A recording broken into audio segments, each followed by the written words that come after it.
పశ్చిమ గోదావరి జిల్లా భీమవరం పట్టణంలో 40 రోజులుగా నిర్వహిస్తున్న అంగన్వాడీ ధర్నాతో భీమవరం దద్దరిల్లింది.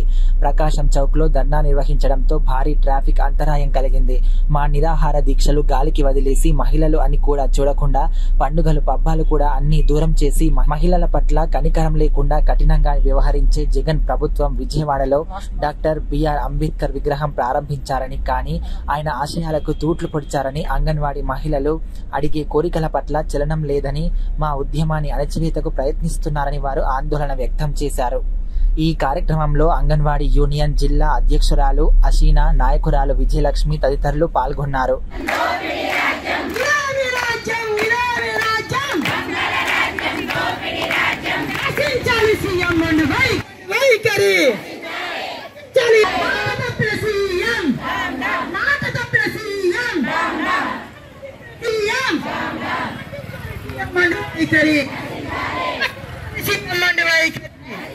అన్నమయ్య జిల్లా రాయచోటి నుంచి నంద్యాల జిల్లా చాగలమర్రి వరకు నిర్మించనున్న జాతీయ రహదారి ఏర్పాటుకు కేంద్ర ప్రభుత్వం ఆమోదం తెలిపి టెండర్లు పిలిచిన నేపథ్యంలో రహదారి ఏర్పాటుకు కావలసిన స్థలాన్ని సేకరించడంలో భాగంగా వైఎస్ఆర్ కడప జిల్లా ప్రొద్దుటూరు మున్సిపల్ కౌన్సిల్ సమావేశ భవనంలో Jammalamadugu RDO Srinivasulu, national highway authority executive ఇంజనీర్లు రైతులతో సమావేశం ఏర్పాటు చేశారు. ఈ సందర్భంగా జాతీయ భూసేకరణ చట్టం కింద కేంద్ర ప్రభుత్వం విధించిన నిబంధనల ఆధారంగా రైతులకు ఆయా ప్రాంతాలకు బట్టి ఎంత నష్టపరిహారం వస్తుందో అన్న విషయాన్ని ఆర్డీఓ రైతులకు వివరించారు.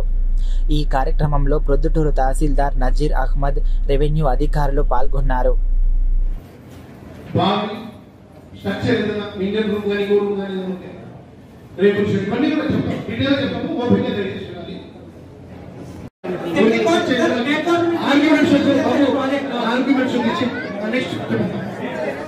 ప్రత్యేక హోదా, విభజన హామీలను అమలు చేయించడంలో జగన్ ప్రభుత్వం విఫలం.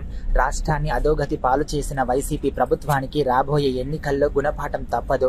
త్వరలో జరగనున్న రాష్ట్ర ఎన్నికల్లో సిపిఐ శ్రేణులు సమర్థవంతంగా పనిచేయాలని వైఎస్ఆర్ కడప జిల్లా బుద్వేల్లో సిపిఐ పట్టణ విస్తృత కౌన్సిల్ సమావేశంలో జిల్లా కార్యదర్శి గాలిచంద్ర ఉద్ఘాటన. రాష్ట్రంలోని వైసీపీ ప్రభుత్వం కేంద్ర ప్రభుత్వం మెడలు వంచి ప్రత్యేక హోదా, విభజన హామీలు అమలు చేయిస్తామని ఎన్నికల ముందు వాగ్దానాలు చేసి నేటికి 5 సంవత్సరాలు కావస్తున్నా ఒక్కటి కూడా ఆచరణలోకి తీసుకురాలేదని వాళ్ళు వాపోయారు. కల్పించడం, ప్రజలపైన ఉన్నటువంటి పన్నుల భారాన్ని తగ్గించడం, ప్రతి ప్రజల యొక్క అకౌంట్లో జన్ధన్ యోజన పథకం కింద లక్షల రూపాయలు జమ చేయడము, మహిళల మాన ప్రాణాలకు రక్షణ కల్పించడము, అన్ని రంగాల్లో ఈ దేశంలో ముందుకు తీసుకొని పోవడమే లక్ష్యంగా పెట్టుకోవడంతో పాటు దేశంలో ఉన్నటువంటి అన్ని రాష్ట్రాలను సమగ్రమైనటువంటి అభివృద్ధి వైపు ప్రయాణం చేస్తానని చెప్పినటువంటి నరేంద్ర మోడీ 9.5 సంవత్సరాల కాలంలో ఏ ఒక్క వాగ్దానం అమలు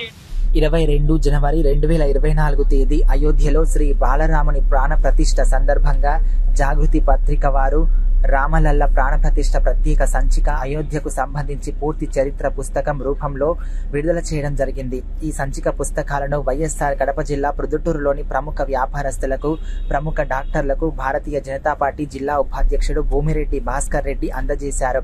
ఈ సందర్భంగా భూమిరెడ్డి భాస్కర్ రెడ్డి మాట్లాడుతూ అయోధ్య రామ మందిరం కోసం 100 సంవత్సరాలుగా జరిగినటువంటి హిందువుల పోరాట విశేషాలు ఈ పుస్తకంలో సవివరంగా ఉన్నాయి. అందరూ చదవాల్సిన పుస్తకం కాబట్టి ప్రొద్దుటూరులోని ప్రముఖ డాక్టర్లకు, వ్యాపారస్తులకు ఇవ్వడం జరిగిందని అన్నారు. ఈ కార్యక్రమంలో ప్రొద్దుటూరు పట్టణ అధ్యక్షులు వంకతార నాగేంద్రరావు, పట్టణ ప్రధాన కార్యదర్శి రామేశ్వరరావు తదితరులు పాల్గొన్నారు. జగన్ రెడ్డికి పోయే కాలం దగ్గర పడింది. రాస్తారోకోలో నాయకులు హెచ్చరిక. రాస్తారోకో కార్యక్రమానికి మద్దతు పలికిన భవన నిర్మాణ కార్మిక సంఘం సిఐటియు అనుబంధం 40 రోజులుగా అంగన్వాడీలు రాష్ట్ర వ్యాప్తంగా సమ్మె నిర్వహిస్తున్న రాష్ట్ర ప్రభుత్వం స్పందించకపోవడంతో గత 3 రోజులుగా విజయవాడ ధర్నా చౌక్ నందు 15 మంది అంగన్వాడీ సంఘాల రాష్ట్ర నాయకులు ఆమరణ నిరాహార దీక్షను చేస్తున్నారు. దీనికి మద్దతుగా నేడు రాష్ట్ర వ్యాప్తంగా రాస్తారోకో కార్యక్రమాన్ని నిర్వహిస్తున్నారు.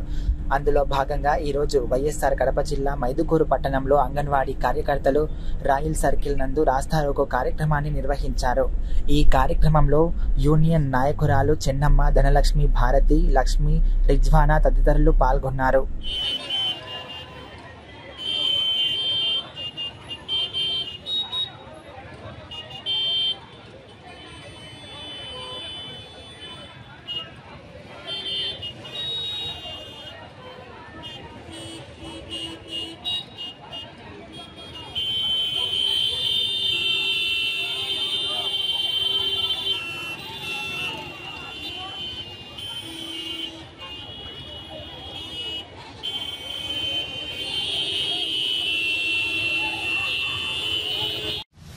భీమవరం నియోజకవర్గంలో పట్టణాలు, గ్రామాలు, వార్డులు అభివృద్ధి, సంక్షేమమే తమ ధ్యేయంగా పనిచేస్తున్నామని రాష్ట్ర ప్రభుత్వ విప్ ఎమ్మెల్యే గ్రంథి శ్రీనివాస్ అన్నారు.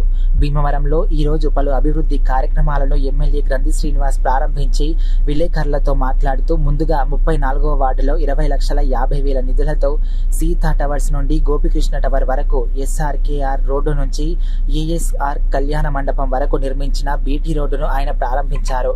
అనంతరం 35వ వార్డులో 19,50,000 నిధులతో ఆదర్శ నగర్ 2వ వీధి నుండి వంశీకృష్ణ నగర్లోని కాస్మో క్లబ్ వెనుక వరకు నిర్మించిన సీసీ రోడ్డును కూడా ఆయన ప్రారంభించారు. ఈ కార్యక్రమంలో మున్సిపల్ కమిషనర్ ఎం శ్యామల, రాష్ట్ర గౌడ కార్పొరేషన్ డైరెక్టర్ కామన నాగేశ్వరరావు తదితరులు పాల్గొన్నారు.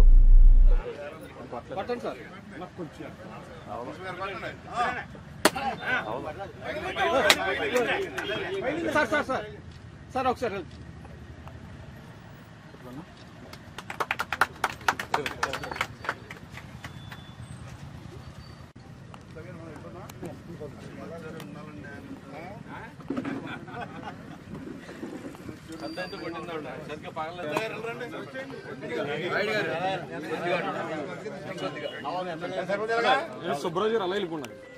ఓకే సార్, ఇలా చూడండి సార్.